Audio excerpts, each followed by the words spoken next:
Warning: the following content contains language that may be inappropriate for younger viewers. Viewer discretion is strongly advised. Welcome to the Let's Get Heavy podcast, your exclusive backstage pass to the realm of heavy music. Join us as we engage in conversation with amazing musicians across the metalverse.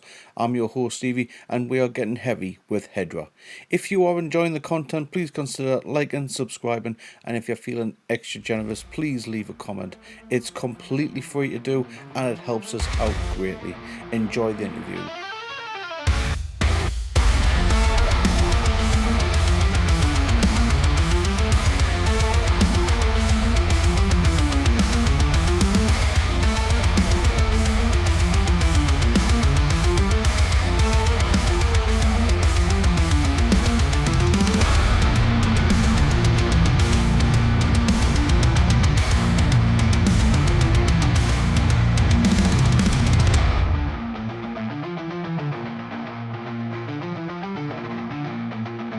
Welcome you to the Let's Get Heavy podcast, where we like to highlight bands and try and spread a little bit of positivity throughout the metalverse.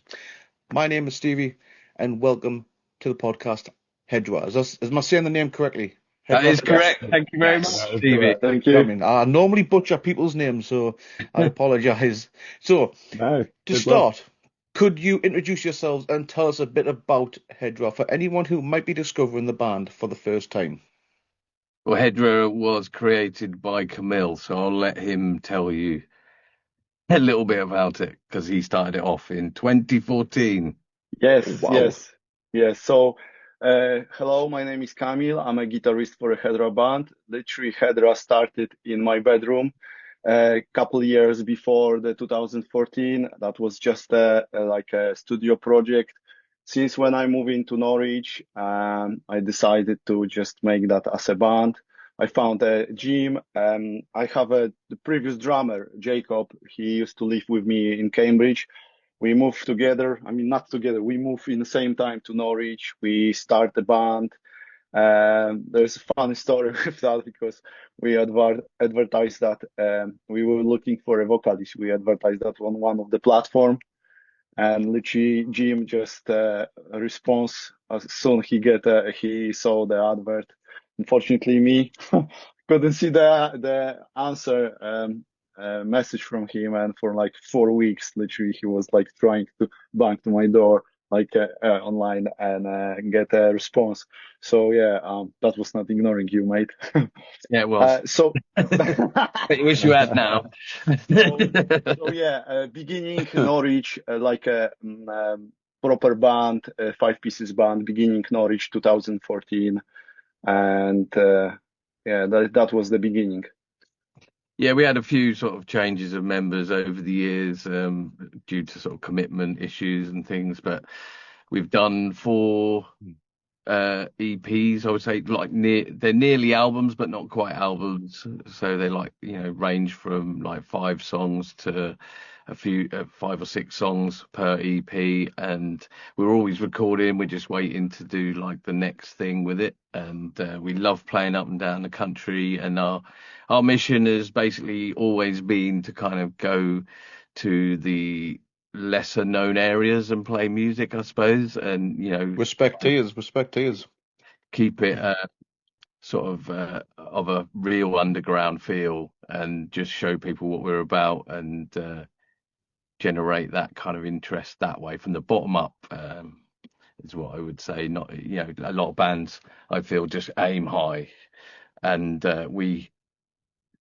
me personally, I get my joy out of a close crowd. So that's all I've wanted to do is just keep it small and keep it simple. And the music does that as well, I think. Although it has a big sound, it's just, it's kind of a short, they're kind of short. They're about 3.5 minutes on average, with your sort of standard pop arrangement. But I went to sort of a music college in London and learned how to do pop music and just converted it into metal. And give it some melody and all that kind of stuff, and people seem to like it, so that's good. Nice. And like I've just said before, respect to you for going to the lesser known areas. You said earlier on that you have played Newcastle before. I do feel Newcastle, Norwich as well. There's quite a few other places who I do feel get left behind when it comes to bands coming to their towns and cities. So big props to you for that. Yeah. And a little bit of a Yeah, side 100%. question when it comes to the lesser known, because in them lesser known areas, there's some absolute fantastic little venues, and they Yes. just didn't get Yeah. given the chance, did they? No, So absolutely. There was one we did this year that was in Mansfield, which is just outside of Nottingham. yes, Yeah, I was And kind of mentioning you know, that. they've got kind of like a collective crew of like people that just follow that venue for one, so that it kind of doesn't matter which bands are playing. They're just there, hardcore metal loving people, and it always goes crazy when we go there. So we love going back there, and there's several others as well that I'm sure. yeah, yeah. Exeter is another one that tends Yeah. to get forgotten about. Middlesbrough, Yeah. Sunderland, as much as Sunderland's what enemies, boo, Markhams. Sorry, I'm a sorry if Leeds anyone. United fan anyway. Oh no. Sorry to anyone who's a Sunderland fan, but yeah, these places get forgetting a lot about. So big props to you for that. And again, I was going to get to a side question. In those smaller areas that you've visited, any of those, any particular place that stands out for you? Well, as I just mentioned, like the Mansfield one, but all of them, I would say, have got like something about them that Yeah, somebody there's done 100%. something crazy. To There's the always a fun local story. bands that are playing. There's always a mad story somewhere on all of them. And just every venue up and down, like they've been so hospitable. Like just getting people out to enjoy grassroots music is just awesome. Just love doing it. Yeah, I think I'd have to pull up a list of all the places we've played to probably reel off Yeah. something that happened. Do you keep a list of all the places you've visited? Yeah. Oh yes, yeah. Yes, our calendar. Nice. Hey, it's a nice way of doing it. Yeah. Last So- year we had already Oh, go on. around 40 gigs, and a year before was 40 as well. So literally the amount of that venue is quite high at the moment. Nice. And with So- those, we went literally everywhere, like everywhere, north, south, east, west, a lot. So like Norwich to Newquay, Southend to Glasgow, the lot. We haven't played in Brighton yet. No, we Brighton's haven't. the only place. So One of the few places that we haven't played. anyone within Brighton, hammer down. Yeah. Harry from Give us a Hammerdown. shout. Right? If you're watching this back, Harry, get Hedra for Hammerdown Festival 2026.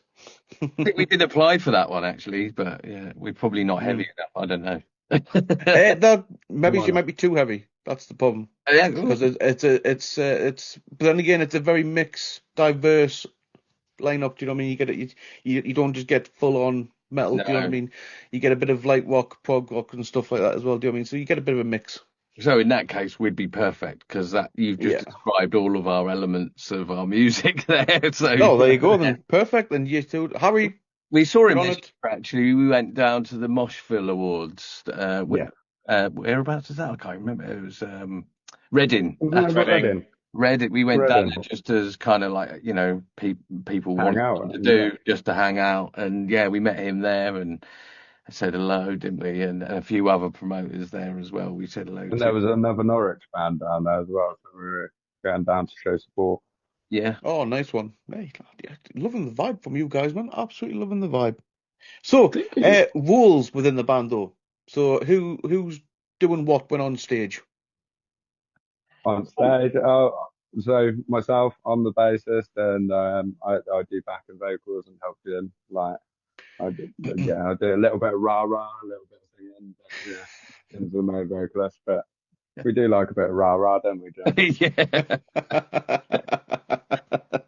Yeah. So I do the vocals, obviously, because I'm the most outspoken one of the bunch. I would think. So I always just If you haven't noticed. I get forced into it over the years. It's like, well, you handle this. Yeah. So I'm the vocalist, and yeah, I do a lot of the rah rahs with Dan as well. So. The Captain Mr. that. Growly men. Yeah. Yeah, so my name is Kamil, as I said before. I'm a guitarist. Yeah, I'm not doing vocals yet on the stage because the way how I'm singing is horrible, but everything is progress. So hopefully soon I will be able to carrying my own microphone on the stage. One day, Creel, one day. And We'll James, see. And yeah, my role is I'm the drummer. I hit things, but we are also working on me doing backing vocals as well. But being a drummer, it's a little bit hard. So to avoid the problems of boom stands and such that can get in the way of the kit, I've got myself a sort of a Britney Spears style headset mic that we're working with, which is very funny because it's just like Yeah, be careful this while I'm playing. It's just it's out there now. Like everyone's heard. yeah. Yeah, Have you ever no, just no, been? Have you you've ever been told actually just to got to do it start? You drive me crazy, James. Out of curiosity. wait, what? Hey, you Let's do it. didn't pretend you didn't know what you What? drive me crazy. What? By You Britney just Spears. you just don't think that like I wear the headset mic and you have to do the yeah. You have to do it. It's just like it's as soon as you put it That's on, why it's just we like got there the is a headset. possession that's just like and you get taken over. The yeahs come out. You need that like That's red brilliant. that red jumpsuit. I think as well would go well. Oh, You God. don't want to see me in a jumpsuit like that. So how has being based in Norwich influenced your sound and your journey as a band, would you say? Oh, that's a good question. Yeah. I suppose we don't sound like anyone else because we come from the asshole of anywhere else, so no one really knows. But like, there's plenty Well, of I'm good glad bands. you said the arsehole of anywhere else and not the conversation that Jim was having earlier on. Yeah. Well, as Jesus. I said about the United Kingdom, it's a witch riding a pig, and we're basically the pig's ass. But yeah, I'd say our influences. We try to make sure we're different to most, but yeah, how much Norfolk is in that? I'm not sure. Camille, how much Norfolk would you say is in you? Oh God, probably 100% now. I just feel like I was born here. How long have you been in the UK for, Camille? Oh God, right now is 17 years altogether. Nice. So And yeah, where do you originally hail from, if you don't mind me asking? I'm from Poland. Poland. Yeah. So I used to live in Poland. Now, from like I said, last 17 years here UK. Before in Cambridge for last 7 years, I would say, and then Norwich. And would Lovely any of place. the Polish metal scene influence you, bringing over that style? Bands like Decapitated, for example. There was a one band in Poland, but literally they just split years ago, and since that time there is a few like obviously Decapitated, Behemoth, and Vader. That's like a top of the Polish bands, I would say. Uh, but I'm trying to be like listen literally everything, all the bands could be. You can get influence from any band actually if you just listen carefully. There's always something you could pick up. But I don't have pretty like a really like my best band. There's like a huge amount of the bands I love to listen. When we first got together, you were highly influenced by the Slipknot and a lot of the riffs. Yes. The riffs of Slipknot. Yeah. It's very, very, very heavy. It's hard not to be influenced by Slipknot this day, though, isn't it? Yeah, Very and to difficult. be honest, Absolutely. I love to coming back to that first album of Slipknot, and literally just a couple of weeks ago, I come back to the first album of Mudvayne, which is Oh yeah. amazing. And you just Yeah, listen yeah. that, and you just hear that way how they evolve through that all the time, and it's just it's amazing. I think this is the best in the music that you can see the progress in a musician's mind, how they just see the music in the past and actually in the present now. Yeah. Yeah, and you can appreciate it more because bands like that are back. Mushroom Head, sorry, Mushroom Head, they are a good band as well. But Mudvayne have obviously been back now for about what a year, touring, doing some festivals, etc. Yeah, Never yeah. getting the chance to see them live, but it's good to see those style of bands making a comeback. Spine Shank, for another example, who are Oh yeah. just come back. Spine Tank. Yeah, Yeah, love Spine Tank. Growing up on what? them were Right there with absolutely you, Dan. amazing. Right there with you. Tour in the UK soon with John and Paul, I believe, in November. Really? Yeah, That'd be a Oh, decent show. It come yeah, to Norwich. yeah, and 100%. again, Ground and Pool as well. and they're doing areas lesser known, Yeah, they are Yeah, playing yeah. Norwich, I think. Yeah. so I'm looking forward to that. 7th of We November, definitely they're in Newcastle. we definitely do have our new metal influences. We're not going to Yeah. deny that. But going back to your question about how Norfolk has influenced us, Mm. the thing about that area, it kind of goes with what Daniel was saying, is because it's so isolated. Remove. There are no two bands in Norfolk that are the same. You know, there's quite a few that do thrash music. There's quite a few that do like a grungier style. There's quite a few that sort of stick to these genres, but no two bands sound the same, and it's crazy. It's a bit like a little mini Seattle, but in Britain, really. And I think if you start to travel over here and there's some great venues, you'll see that it really does sort of stand out on its own. Like, for example, the Metal to the Masses that they do here is always completely full Massive. of people. Rammed Yeah, every always time. that. Yeah, we I love I actually recognise, I'm sure I recognise yourself actually, Daniel, speaking of Metal to the Masses. Were you on a YouTube Me? channel recently? Me? Yeah, I don't someone think was so. someone was reporting on, I can't remember the name of the channel, but someone was reporting or doing interviews at a Oh, Metal to the Masses show. no, it's And, oh, and no. for him on. Yeah, I don't know pro. why. You just it Yeah, instant. That's got honestly, to be him. loads of people seem to say I have a look like because literally we're playing a gig on this Saturday in Ipswich, and one of the bands messaged me 2 years ago saying, "Did I just serve you in a Greg's in Ipswich?" I was like, "I'm not in Ipswich, I'm in Norwich." And like, I got a message off him the other week saying, "Oh, I'm Oh, actually going to get to meet you for the first time." I was like, "Oh, mate, you messaged me 2 years ago thinking I was in Greg's." Random Greg's Guy doppelganger. Hell yeah. And now I'm playing a gig with him. But yeah, it's wild that that's just happened again. But yeah, I no, was. I'm I sure don't I'm just remember watching doing one. YouTube randomly, and I'm sure there was just somebody who was If you Metal to the find the Masses. video, send it to me, please. I will do. I will do. Because I'm sure one of them was in the That's corner. I was like, oh, guess I'm going to. Someone had just got a surprise gift for their birthday for Metal to to go to Bloodstock. And they was like, oh, I guess I'm going to Bloodstock now. I haven't even got time off work. Oh, And then I'm sure yeah. you're sat next to them. I don't remember this, so No, Definitely gonna have I to. I'll hope have it to. wasn't me. We'll have to scroll through my YouTube history now and Yeah, find it. do Yeah. it, do it. Yeah. I need So to know. anyway, getting slightly off topic here though, guys.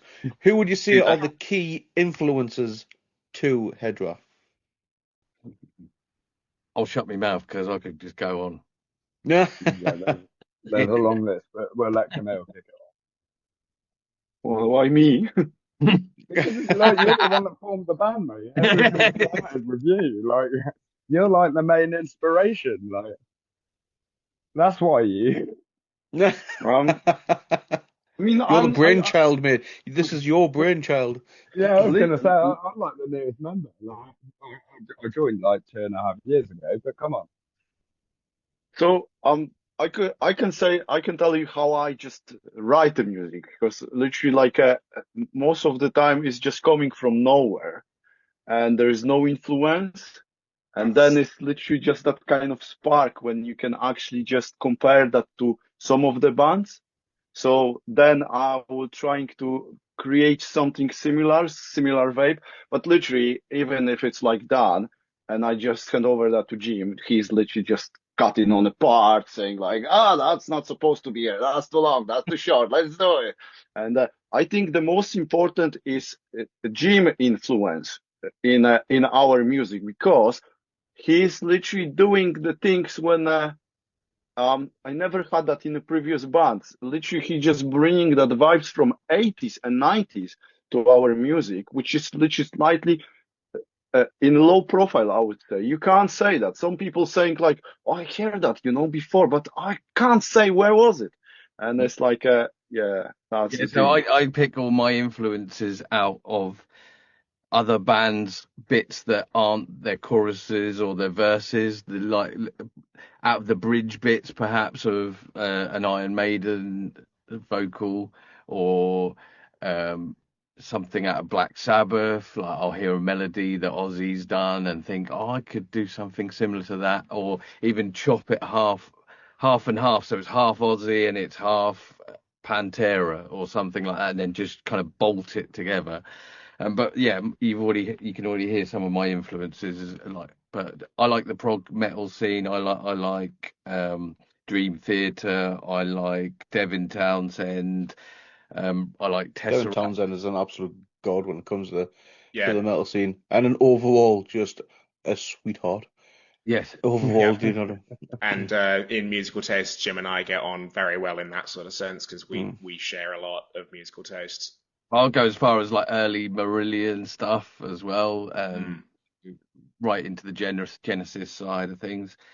love I think Genesis. heavy metal, obviously, that starts with Black Sabbath. I absolutely love Black Sabbath, and it was Black Sabbath was the first band that scared the shit out of me. Like made the goosebumps come up on my head when I heard Iron Man for the very first time.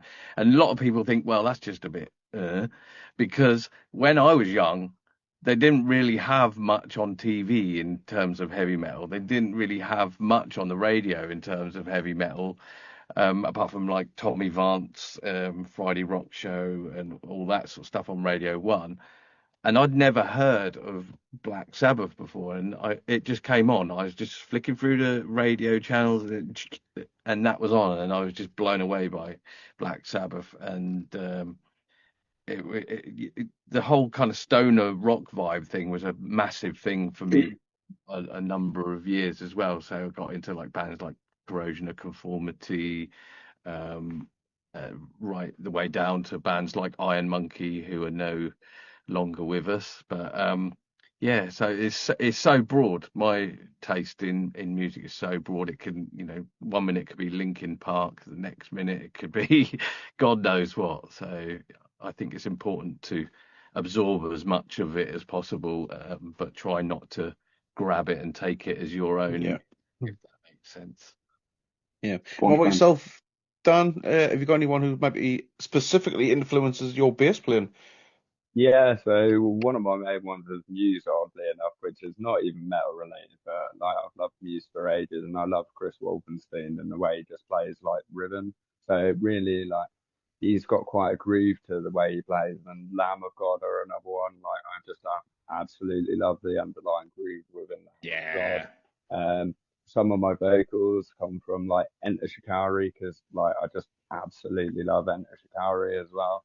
So I've got quite a few different influences in both my sort of Did bass you style did you go to and the wheels. download out of curiosity? Did you go to the download festival when they spelled Shikari's name wrong on the back of the t-shirt?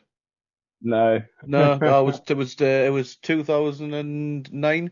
They were Oh cramped in one of the wow. small tents, and it had Enter Shakira.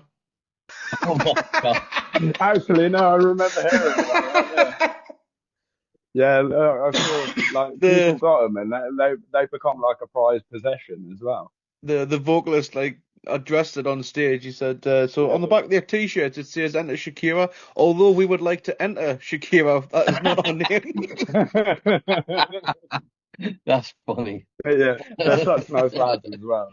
I Yeah. checked them out like when I went to 2000 Trees. They were playing headlining that year on the Sunday. Can't remember what year it was, but he done an acoustic set in like that little Secret Gardens bit at 2000 Trees, and it was just awesome. Him sat there with an acoustic guitar, just loads of people sat on logs chilling out under the trees, and yeah, it was wicked, pretty memorable. Nice, nice, nice. And James, what about your drumming? Any particular influences on your drumming? Oh God. I'd say that my biggest influences would probably have to be um, probably the likes of Gene Hoglan, who played with Death and Gene Testament Hoglan. and Dark Angel. Testament is like one of my all-time favorites. So yeah, Yeah. Gene Hogan is an absolutely genius man. But I've always I've had a lot of drumming idols that I've always looked up to, players like John Bonham, players like Phil Collins, Joey Jordison, but like as far as actual influences in my playing, I grew up listening to a lot of Dream Theater and a lot of Avenged Sevenfold. So, um, but strangely enough, that's not really what I modeled myself around. Hence why I brought up Gene Hoglan and players like Achilles Priester from Angra or Mickey D from Motorhead, just absolute powerhouses, and like they've their whole thing embodies power and precision and efficiency, and that's one thing that I've been told I don't really move a lot when I play, and that's a thing that I drew from technique wise, but um I guess when it comes to like what I actually play, I'm still going to go back to the Mike Portnoy and the Rev stuff because that's just what I grew up with. I mean, both are absolutely phenomenal drummers at the end of the day, aren't they? So, yeah. So, So well, James, we're moving. Go on, James, sorry. James is a phenomenal drummer as well. As a result of that, I have to kind of big you up, James, because I've worked with a lot of drummers over the years, and there's the overzealous drummer that is always dropping sticks to like the argumentative drummer that just never listens and does his own thing regardless, to the lazy drummer and all that want you to pick them up and their kit to the rehearsal rooms every and like James is he's very independent, powerful, and well rehearsed drummer. So I was about to say, in the sense of being picked up for rehearsals, I can't do that because compared to everyone else in the band, I live 100 miles away. I live in Northampton, so yeah, Oh, wow, right. yeah. So he always drives to the rehearsals in yeah. Norwich as well. So and not just There you that. go. That's a commitment in itself. So, guys, don't let go of him because drummers are like gold, Yeah, bass players as well. Don't let go of them. Keep they tight a hold of they them. bloody well know it, don't they, as Yeah. well? Get them on contracts. Marry Yeah, them. Make sure they can't escape. Let Marry them them. in. he can't Because it escape is. now. That's what it's like around here in the Newcastle area. Anyway, drummers and bass players are like gold. If you can We get are one, a rarity. it's very difficult to come across. Yeah. So, guys, you have also recently released a new song, The Glass. It's an absolute banging track. We featured it on our music stream, and it resonated with our live audience. They seemed to really dig it. Oh, cool. But what was the inspiration behind this new track? In terms of the vocals, basically that was just having one of those bad days, and I was walking home. Well, it's basically walking to the shop after I got home to go and get a beer from the shop, and I just noticed the deterioration. Whereas normally I'm just kind of looking at the floor, minding my own business. I was just looking at the things around me and seeing. I saw a broken glass in the road, and then I saw kids playing with the football across the road, and I saw like paint splatters up the sign that said turn or turn left or stop here or something like that. You couldn't actually see the text on, and it all just kind of basically created this poetry in my mind that I had to basically offload onto this song. But the actual song has a kind of moving pace to it, so it kind of fitted in with just walking along to the shop and being fed up, really. And I know that sounds a bit negative, but it is a kind of positive movement in that it's basically Cathartic, you could say. yeah, it is basically saying it's not our fault. Whatever's going on around us and the things that are falling down, it is kind of government related. Let's face it, the world is getting a bit more government related in our songs nowadays. Anyway, it's just an absolute shambles. But it's saying just keep going, keep keep on through it, crawl through the glass, basically. Because you've also got the lyric as well, walking on the glass, haven't Yeah, yeah, you? Yeah. yeah. Just shut So, up. and can you walk us through the creative process then? Did it start off with a riff, a lyric idea? Literally riff. Yeah. I wrote that first riff and I was thinking, oh, that sounds amazing. Maybe we could use that for for the song. And but what next, you know? And I was thinking to just create something actually more smooth, like a melody, something what actually will fill the gaps. And then I was thinking, oh, maybe actually we could just literally like a verse and bridge to the chorus with that kind of like a going a little bit higher stuff, put some melody. And yeah, and that's literally the result of that what was written. Jim helped me with some of the structure because literally what I was doing when I write the songs, overdose with some of the riffs, some tails, some of the um, um, parts are too long or too short. So we just make sure that everything is fit his vocals, and that's yeah, it's most of the time going this way. So did it kind of so with yourself, what you just mentioned before, then Jim, about having a bad day, if you would, did you kind of bring that idea to Camille, and then that's why you started on with the riff sort of thing? Well, by the time I do the vocals, he's already kind of put everything together song wise anyway in a draft format, and then I will put like in the same sort of way that James Hetfield writes the Metallica songs. I'll put the bits that I know will fit into his little melodic ideas along with it, and then where there's gaps and I can't think whether or not it suits, we'll then go back to each other and either add some more guitar parts or we'll chop it out completely and shorten the song. So Camille has this habit of just stringing riff after riff after riff after riff, and it's very difficult to write a song when it's like that. So I tend to get his demo, move it about a little bit in the first instance, then I'll sometimes go away and think about it for 6 months before I then come back and do the lyrics on it, just because I want the lyrics to match what he's done, without invading what he's done, because he has such a technical ability to do something so different to what everyone else is. I don't want to just come and like plow over the top as the like egotistical vocalist that has to fill every gap. So it is a long process, and some songs take 2-3 years to finish because, like I say, I don't want to ruin anyone's work. I want to complement their works, and but at the same time, I need the words that will fit to make sense, and I need a nice catchy chorus and things like that in it as well, because I grew up knowing that the chorus is the bit that I'm gonna pay attention to, as most people do. And you want that reaction from the crowd as well, where they can have that opportunity to sing back as well to you. That's right. Yeah. Yeah. Good to know the words. And I yeah. just want to say I used to have that habit to just put riff after riff after riff, not anymore. All right. Because, You're just a riff machine, Camille, just a riff machine.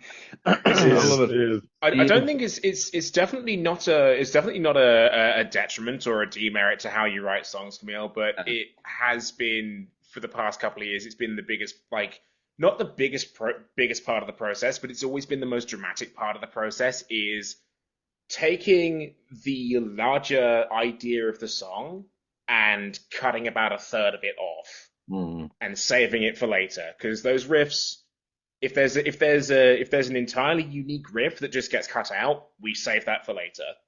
yeah, it's just I'm bringing a song to the guys, and they said like, okay, we have an album, you know, we have to just cut it.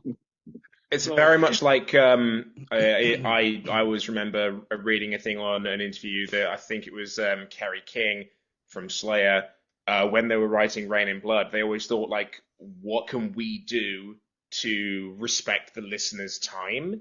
And I think that Slayer kind of went overboard, because Rain in Blood obviously ended up being about 28.5 minutes, which is a bit short for an album, but also a hell of an album. It works, but I think that a lot of bands would do well to remember that same process of, yes, a riff's good, but you got to respect your listeners' time and move on sometimes. That being said, I do love prog, so I can't really talk about that. I was just about to say, you mentioned that you were a fan of Dream Theater before, and have they even got a song shorter than 5 minutes? I don't think so. No. No, don't think so. No, No. definitely not.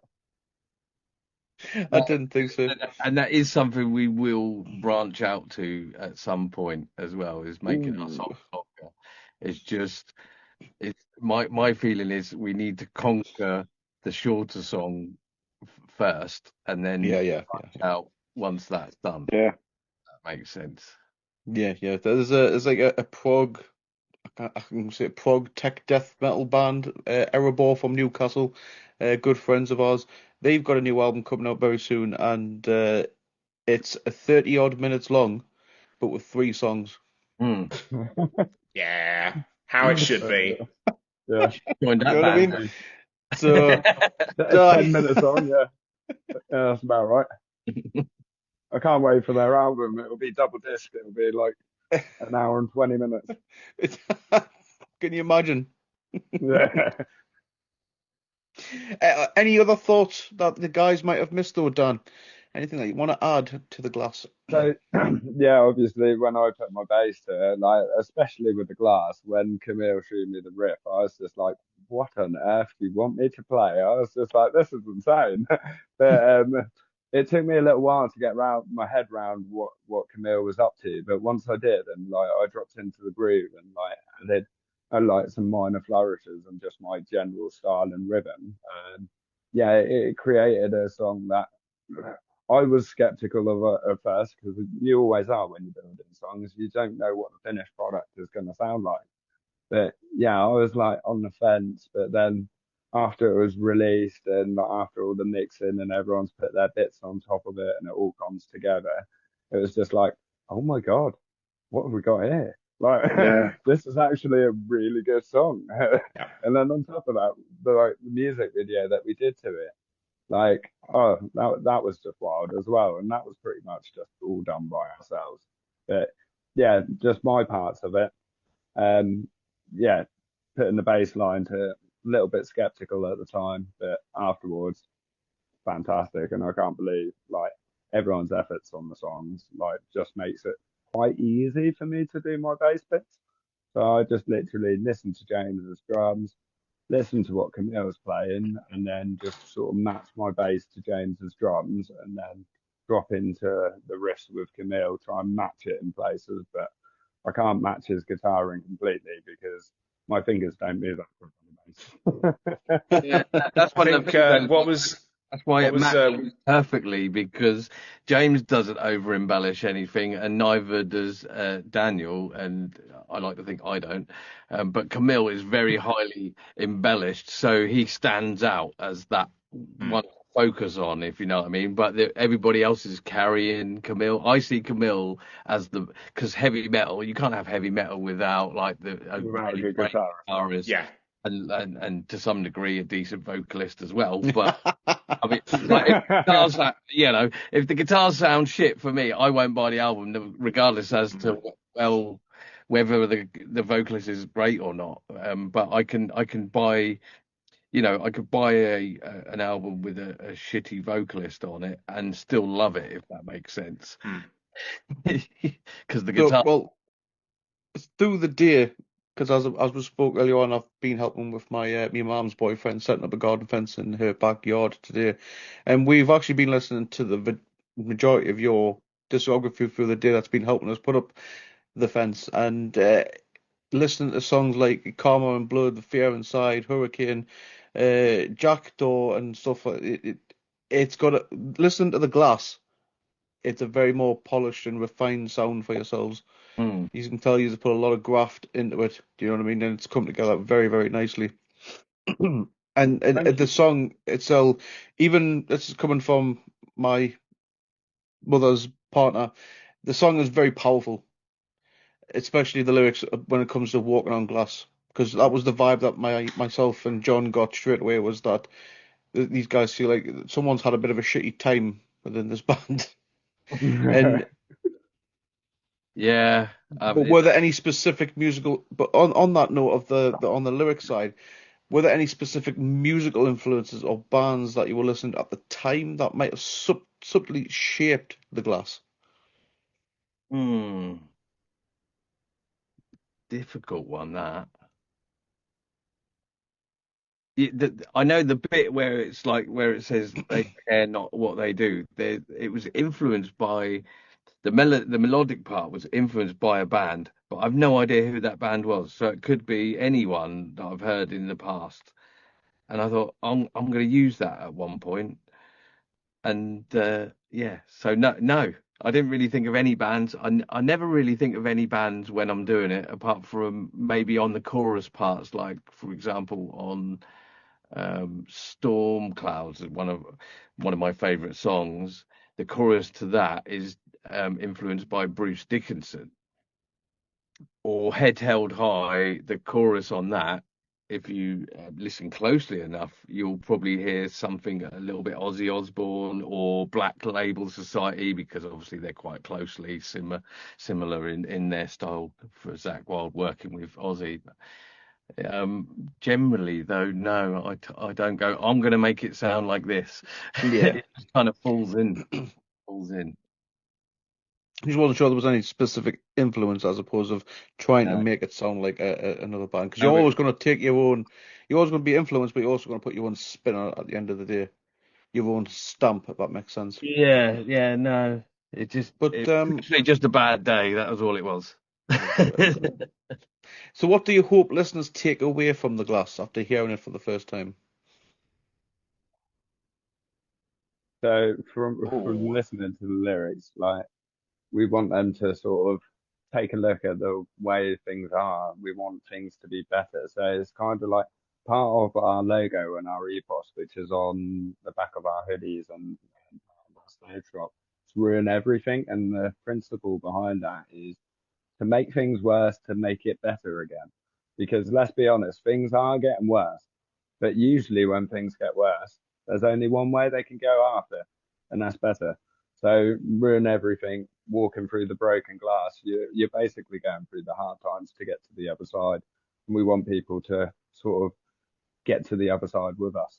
And that's basically the whole message and ethos behind Broken Glass. Nice. That is our band, really. We Pretty much ourselves dystopian, and like we like to go to the lesser known places to bring that kind of message and enjoyment to everyone. So I say we love Band Live. I love Mad Max. You know, Mad Max is a great film for that reason. 100%. Yeah. Love Mad Max. Let's not get started on Mad Max because we'll Yeah. be here for No, that's a another whole couple other hours. But is this single a sign of more new music to come soon? absolutely, definitely yes. We've got a couple of other tracks that are of similar caliber, both song and like actual performance and production wise, that are very much in progress, like in the late stages of progress. So you'll be seeing those relatively soon. So are we going for a full length album or are we going for a EP? We are going to go for a full length album this time. We've got 4 songs left to finish, I think. 3. And, yeah, 3. And potentially we were going to redo some of the other stuff with current members as well, so they might even feature. We don't know yet. Also go back and re-record some of the older stuff. Yeah. Bring it into a more modern vibe. Yeah, with the new members, because obviously we play it ever so slightly different. It's not exactly the same, so there's slight different rhythm changes. Just mine and James's style are completely different to the people that recorded previously. So we thought we'd just see whether we can redo it, put it through the same guys that we've had this production done with, and just bring it all up to a bit more of a scale and just pack out that album. But also, we recorded them in G sharp, and when we play them live, we play them in G. They sound better. We'll see. Yeah, vocal wise, everything sounds much better in a drop G at the moment. And am I right in assuming songs like Bury Your Head, Head Held High, would they be joining the album also? Yeah, they will. Yes. And the Fear Inside as well. And the Fear Inside as well. No, and you also released an acoustic version of that song. Yeah. Done acoustic versions of most of the songs as well. Really? I thought about doing like an acoustic EP release. Yeah, we're working on that as well at the same time. Cool. That'd be pretty sweet to hear. Different Yeah, spin we on don't it. know when it'll be out, but yeah, Camille's done all his bits, and I think Daniel's done all his bits, and we're just kind of waiting for me, really. I think when I get round to So with these songs in mind, then how does the glass fit in with them? it, we can make it fit. Which you just did. We just Yeah, did. get some. Yeah.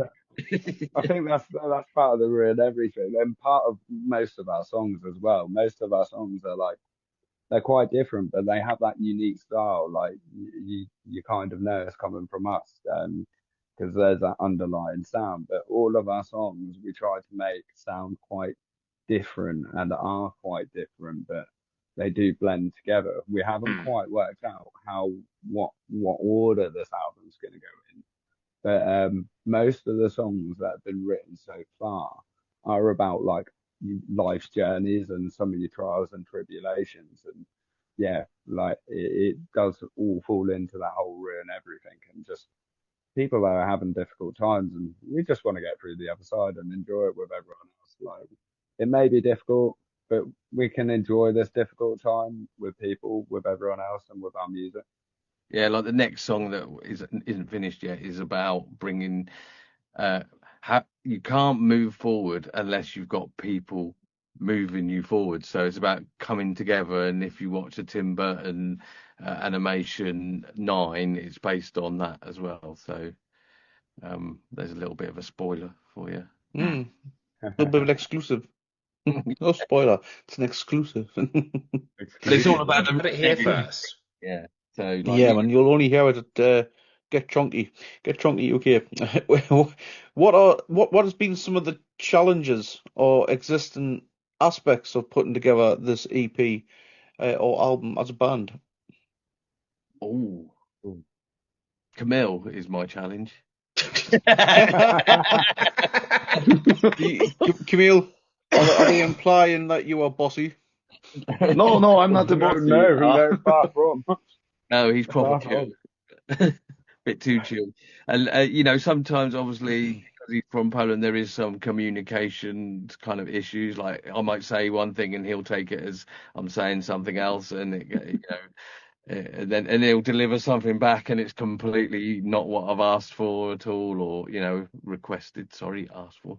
And yeah, so that is a bit of a challenge in itself. But with the challenges comes a genius mind. So I'm quite proud to be in the band with Camille doing this. But yeah, challenges wise, it's always been getting people to listen to your Yeah. music is the biggest challenge, and also with changing times that we've spoken about, getting shows, because everybody wants shows, but all the venues are closing. And again, that's another reason why we try and focus on the lesser known ones so that we can get in there and support them. We're always the ones at the bar as well buying the drinks when we get there. So, Yep. it's Respect to you. I'll take my hat off to you, but again, I'll probably blind you because I'm bald underneath this. So, but I'll not take my hat off to you. But respect, much respect for you for doing that. cool. Any other challenges that you may have faced apart from the language barrier? Yeah. So some of the challenges like that I found were like when I first recorded my bass lines to a lot of these songs, we had programmed drums. Oh, And then yeah. when the drums were properly recorded, suddenly the bass lines that I put to program drums weren't quite right. So yeah, I had to re-record quite a bit. Because So that was I've my got an challenge. explanation behind one of that. So the thing with the way that I play is, yes, we play a lot to a click track, but my overall feel, it's consistent, but my snare drum, my backbeat is relaxed. It's slightly late, but it's slightly late every time. It's just a part of how the groove actually flows. But compared to program drums where they're perfectly quantized and they're Perfectly on dead point. on the beat, whereas they're oh so slightly behind because of the just how humans play So then instruments. Daniel sounds like he's playing too far ahead of. Yeah, just a tiny bit.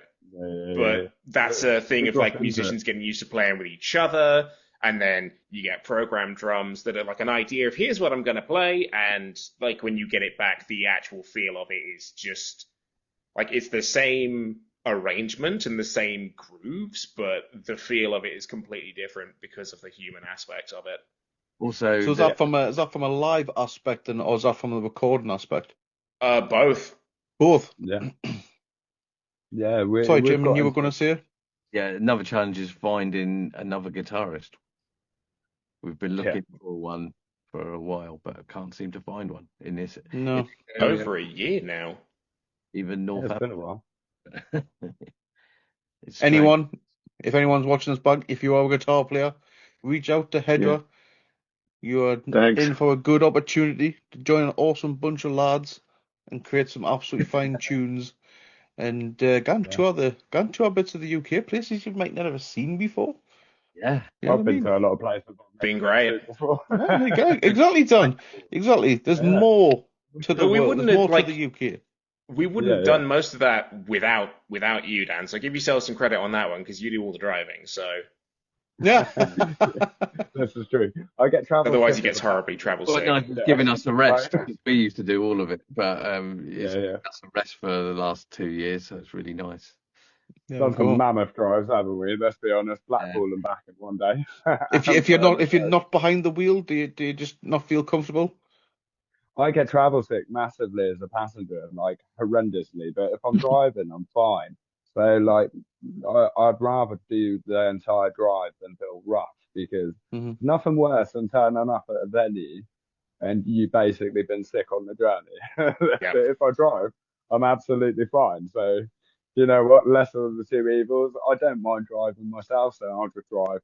Fine. I'm like the chauffeur. I'm pretty good at it as well. I was going to say, is it because the other members are just reckless drivers? Yeah, I won't say. There's no comment being made here. Who's a speeder? Who speeds? Who's got a heavy foot? Who's got a heavy foot? I would say the time that sticks out to me, and I'm really sorry, but I'm gonna have to say this. Camille, when we were coming back from Scotland, like Coming back from I'd Glasgow.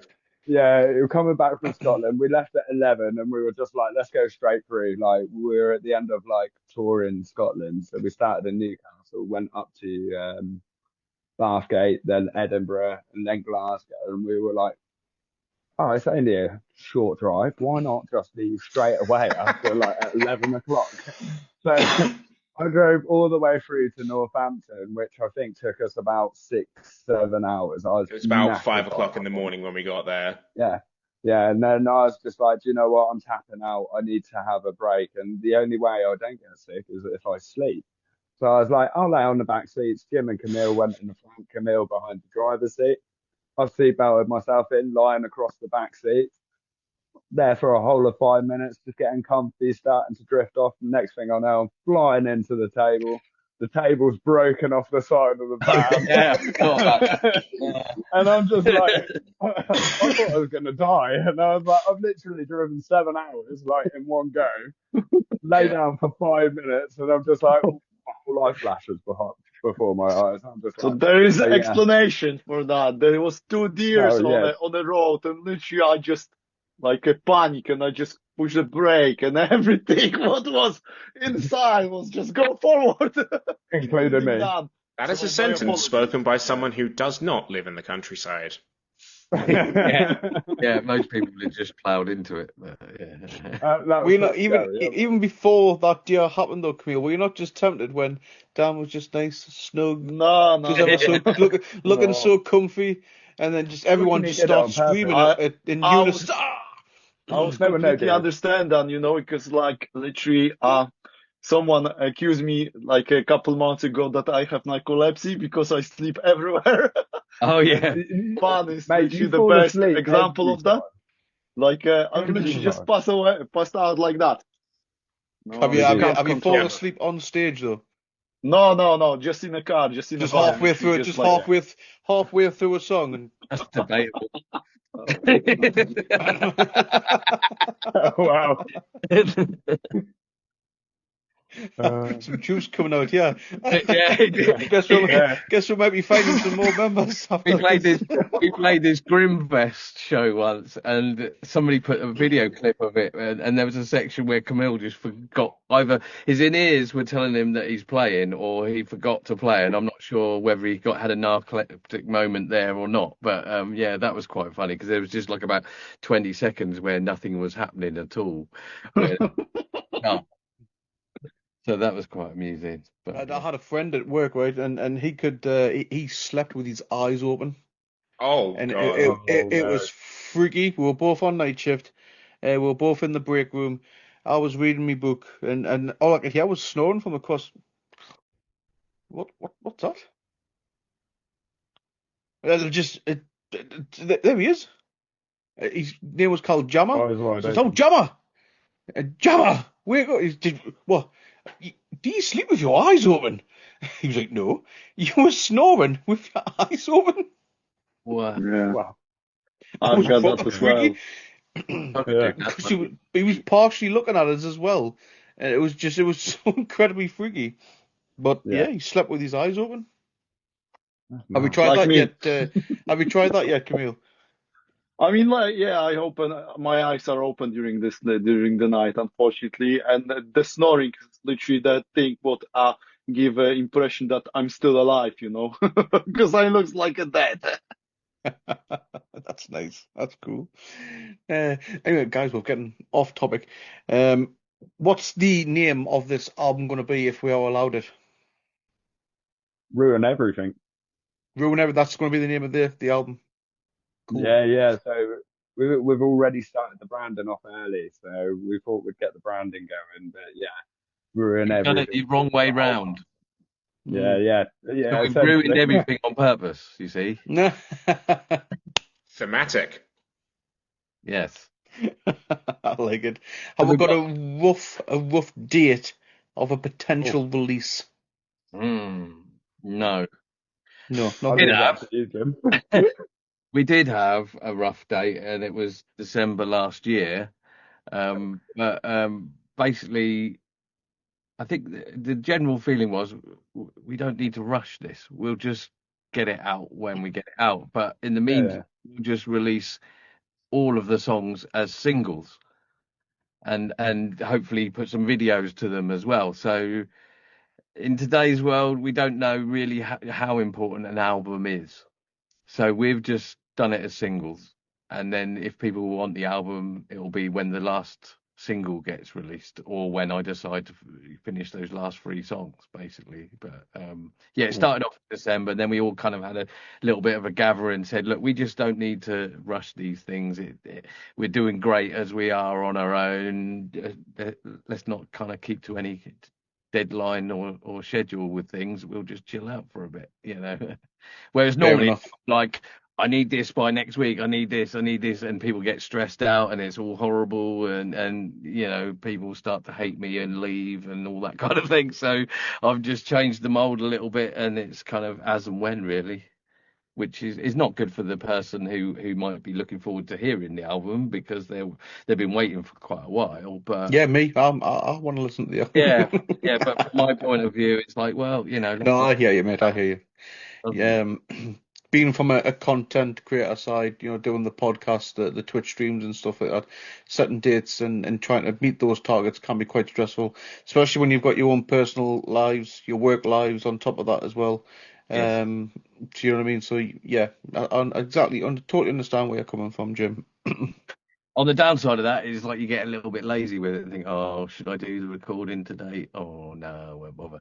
So I'm seeing a Hmm. lot more of that from myself as well, where I used to have personal goals to get to. I'm now like, if I feel like it, I'll do it. But there's a little bit of guitar work to do on it, and sometimes we don't know until I put the vocals down what extra bits it needs. It might need keyboards. I do a lot of the keyboards on it, or some extra guitars on occasion as well. So it's quite exciting for me still because I don't know how it's going to end up. So I've got something to look forward to still, and then when that's done, there's all this acoustic stuff to do, and new projects they're putting together in the background as well. Mhm. So everything will be ready to just keep going on a continuous train and keep the excitement there.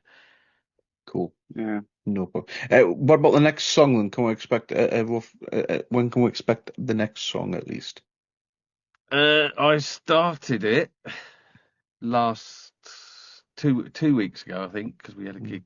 So it started it about 2 weeks ago.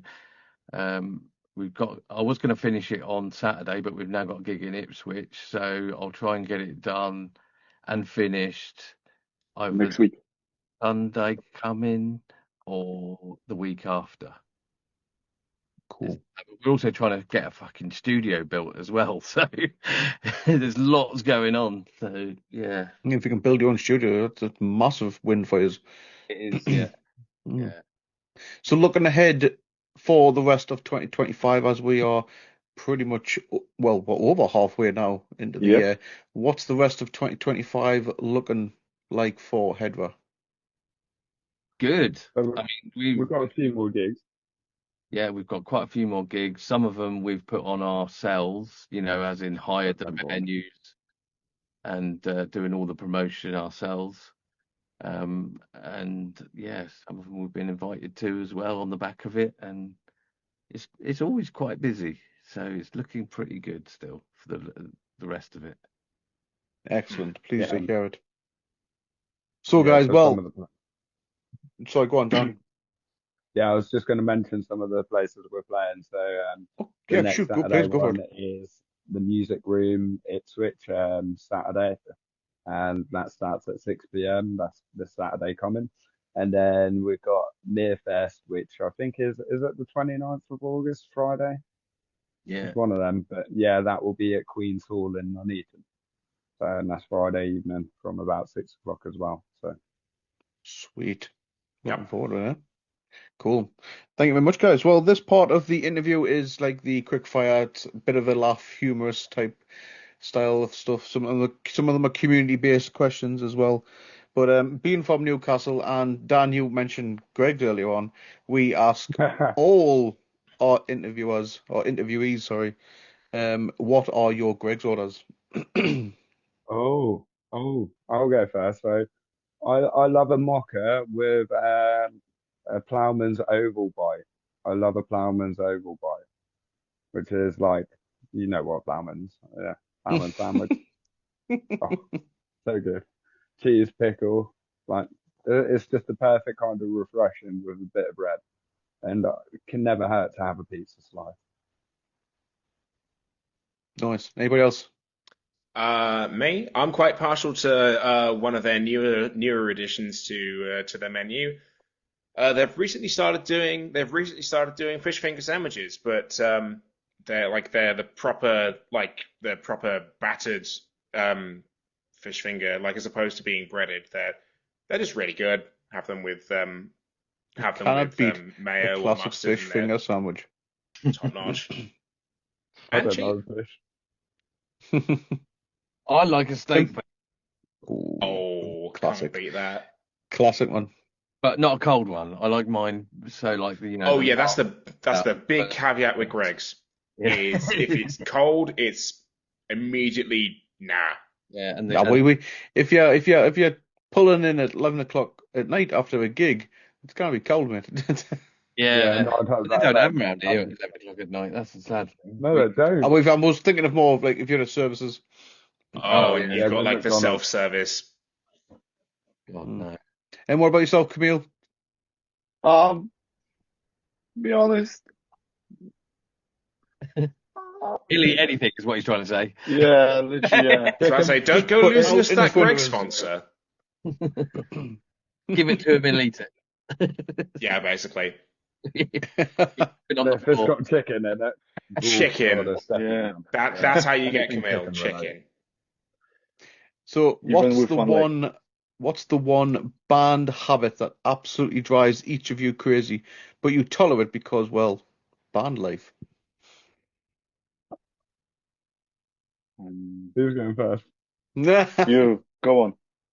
Me?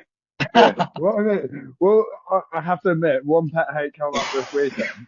You were arguing with me over where we Ah, were going, and I knew yeah. I was right, but you still argued with me, and I'm just like, why are you arguing with me? Like, you know you're wrong, so just don't argue and just accept it. So, Anyone Yeah, my else? apologies. Um, It happens. It's like a family, Camille. That's what it is. Yeah, yeah, It's like a exactly. family, man. I'm saying It's it like a while family. smiling, mate. So.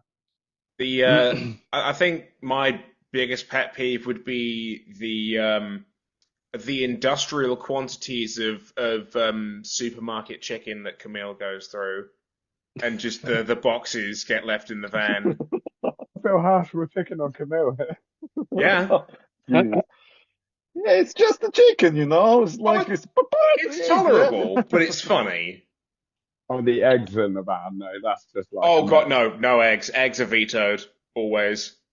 I think it's like I really love eat, you know. It's like food is my weakest link, I would say. So every time when we're going somewhere, I literally just have a huge amount of food, and chicken is something what actually doesn't make me like expand, I would say, you know. That's So debatable. yeah, it's a like a protein thing, you know, and I same say with eggs, you know. Leicester would say otherwise. When we try and get to the Scotland last time, I have like a 12 hard boiled eggs with me, you know, just in case if I will get hungry, you know. I know guys doesn't like the smell of chicken or like eggs in a van, so literally I'm just Doesn't sound using the like breaks to eat a lot, Fucking you mate, know, and if you're keeping that in a little bag, and as soon as you pop that bag open, woof. He does it all the time Yeah, as well. all Wow. the He time. doesn't do it in the van. what the Like fuck we, is going someone's on? got a merch girl in there. You She's going, know? "What? Oh How is God, poor that?" Just Rachel. farted. Poor Rachel. Yeah, It's basically, that it smells disgusting. that kind of thing, like even if you just like cover your nose, you know, it's still itchy in your eyes, you know? Yep. Someone crank up in the windows. Yeah. Yeah, Yeah, so yeah. So yeah, food smells is one of my pet hates in the The van, food smells. and not emptying the rubbish as well. Just leave it for me. Clear out. What's the most surprising non-metal artist you sincerely jam out to? Non-metal. Non-metal. Don't worry, your secrets are safe with us, of course. I mean, Well, we clearly I know love it. James is a big Britney Spears fan. We've discovered that quite early on. yeah. I I, actually I I, like Alanis Morissette lately. I think Hmm. she's an awesome songwriter for some reason. I mean, I'm sure she is. She is an awesome songwriter, but I'm not of that kind of ilk of understanding like the way the pop world kind of writes these songs that get into the charts for women, if you know what I mean. Because they're all about, her songs are all about kind of like abusive relationships and things like that. I don't have that. So I don't know how she writes, but like the kind of technicalities of how she puts the words together to fit into something that doesn't really fit is a bit like extreme metal in like that some bands like try and cram 100 words into it, but she's cramming very few words into something that doesn't really fit and making sense, whereas I don't right now. I just amazing. So I've been listening to that, and her range as well is good. I Anybody else? mean, me, yeah, for me, I'm basically an emo kid at heart, so I love a bit of like Panic at the Disco. Yeah. Can't you tell by the plugs? No, I couldn't, to be fair. It's a bit difficult to say them, but Yeah, I was gonna say like I do have plugs. I'm like an emo kid. I used to have long hair, but that's all gone now. oh, I have mate, a yeah. look here as well. Oh, look at this! All the bald's coming out. Look away. Yeah, no, yeah, yeah. No, I do love a bit of emo. That's my guilty pleasure.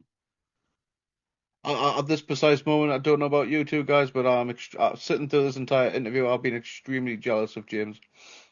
Ha. Just All because of of. them fucking lovely locks, do you know what I mean? I'm not gonna lie. Yeah, Thank you, thank I you. was gonna say I definitely can't. See, this is the thing To be where, fair, like, I take a little bit if it comes to it. Everyone, Yeah. everyone Yeah, else in the yeah, band that one. except for me excels at like facial hair, and I just get neck beard, and I just shave it all the time. I do not get anything up front, so I compensate with Fair on enough. top. Fair enough. I If you try grow to your do the neck same. beard There's long enough, though, it will be a beard. Yeah, but yeah. like I've got nothing at the front. I've got like nothing here though. It's all just Oh, you could. It's long enough, so if you like pull it around, tie it, I could curl it upwards. sort of thing. Anyway, we were That on could work. guilty pleasures, were we? Not hairy necks. Yeah, Not yeah, guilty yeah, yeah. pleasures, just not like stuff you listen to that's not metal. Yes. Um, and for me, I'm gonna say, oh,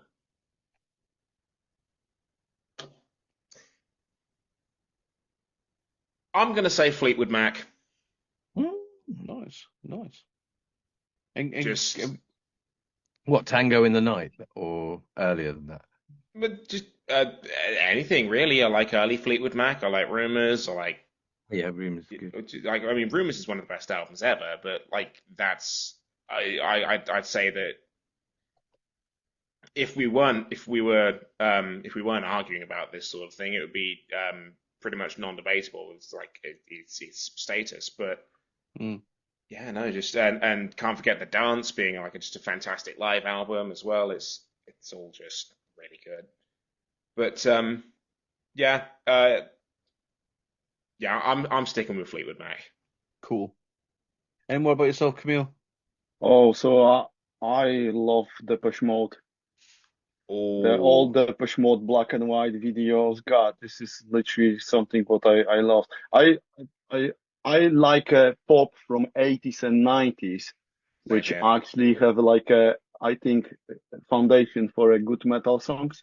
Because like Jim said, the structure is amazing in those songs. So it's something what actually you can use in your songs. But one of my kind of dream is like to just make like a rock, progressive rock, a metal song with a pop artist, because this is something what not many people mixing now, and that could have like a strong influence on your career and literally like your music. Who would you So have? um anyone at the moment. I mean, like I don't have like a specific name, but literally there is a lot of people that could make those songs. You can write the songs, metal songs, and play that song with someone who actually is not in metal. Yeah, like for example, in a Korn, Jonathan Davis, he's not a metalhead. He is literally opposite of the metal, but his vocals completely complete that music, not like no one else. And I'm not saying to change the vocalist for pop vocalist, but I'm saying that there is definitely someone who actually could fit our songs. Nice, nice. I'm a bit poised for a bit of Willie Nelson. I'm not going to deny. Don't mind a bit of Big Willie. He's fucking fantastic. No. Take it how it is. Um, if Hedra had a spirit animal, what would it be and why? Mm. I would say mine's a monkey because I am basically misbehaved like a monkey. Have This you for ever been to like Gibraltar where they keep going out and nicking your wallet? Yeah. I wouldn't nick anyone's wallet. I wouldn't go that far, but yeah, I might. are we on about like personal spirit animals or a spirit animal that fits the Well, I was entirety of referring the band?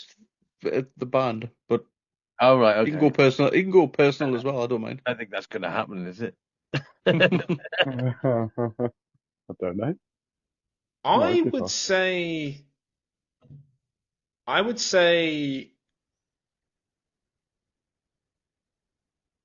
either a like if we're being properly mythical, we could say a cockatrice, just like a thing that's made up of all things, like part bird, part reptile, part like everything, or perhaps a golem or some other homunculus. This is just made up of loads of different parts pulled together because that What about a also chimera? fits. Yeah, that Yeah, works too. Chimera could be good. It just fits how it just fits how this band came together. It fits how a lot of the songs find their way to completion, and but it works. Yeah, I'd agree. Camille looks deep in thought. Yeah, I personally probably peak, you know.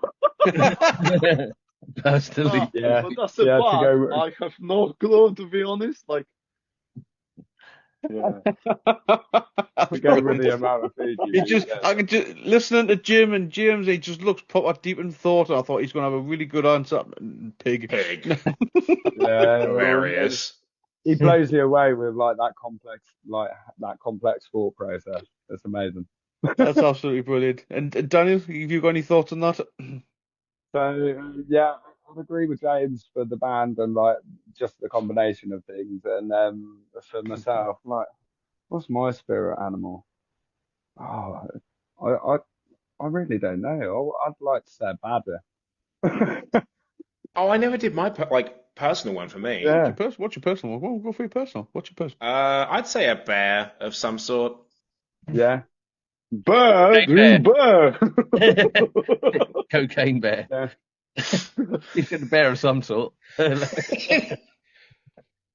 Cocaine Bear is I'll such a silly I'll film. probably have to say a panda bear for me because they're just lazy bastards. I went to Right. Edinburgh Zoo once and I just saw like, the big daddy just lying down. He looked like he was just not moving. If you put a beer in his hand, that is me. If you, so Love yeah, it. oh panda.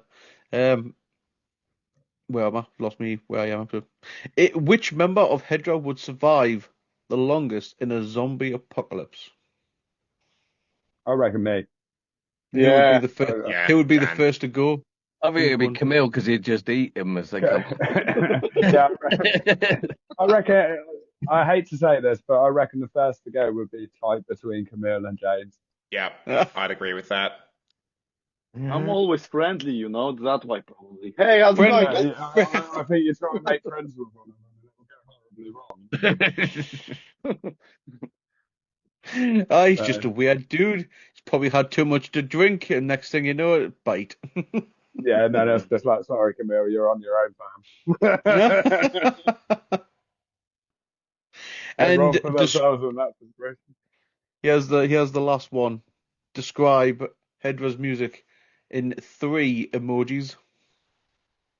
Emojis. Emojis. Oh wow. Oh god, I'm not good with emojis. Heart. The heart would be a good one. Heart, Fire. Yeah, heart, I'll give you heart, that. fire. Fire, yeah. And Is there a chicken you, emoji? you got the rock The on chicken emoji. emoji.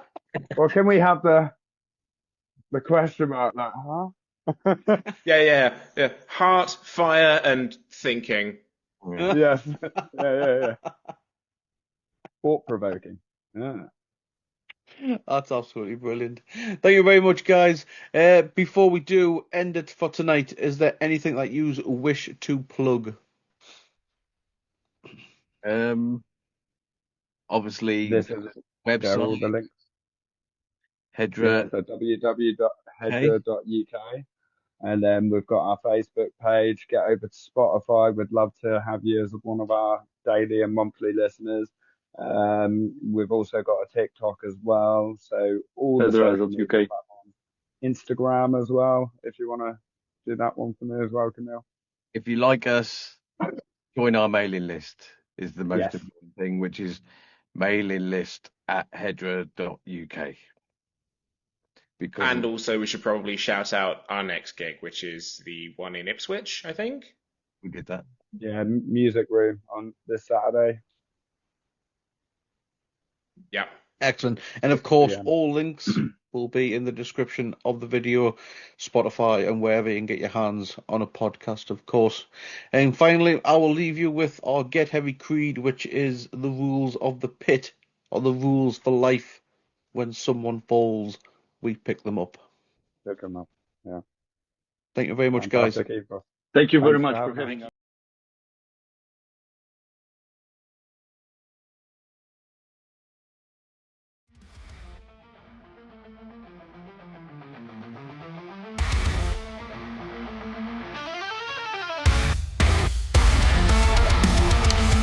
Welcome to the Let's Get Heavy podcast, your exclusive backstage pass to the realm of heavy music. Join us as we engage in conversations with amazing musicians across the metalverse. I'm your host Stevie, and we are getting heavy with Hedra.